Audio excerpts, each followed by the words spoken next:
dulu saya akan perkenalkan, nama saya Muhammad Sultan, Sarjana Hukum. Selaku sekretaris yaitu Bapak Haji Ruslan Mahmud, Sarjana Hukum. Juga hadir bersama kita yaitu Bendahara Partai Perindo Kota Makassar, yaitu Ibu Bendahara. Hadir juga bersama kita yaitu Bu Mulyati Desenga, Wakil Sekretaris DPD Partai Perindo Kota Makassar.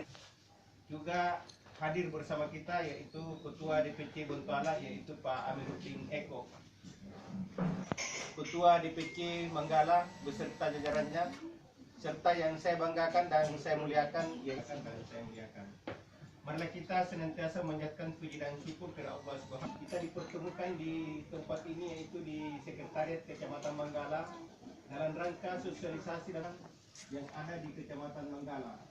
Untuk lebih jauh, maka saya akan persilakan memberikan sepatah kata kepada kita semua. Untuk itu kami persilakan. Karena hari ini kita berkumpul di tempat ini secara bersama-sama,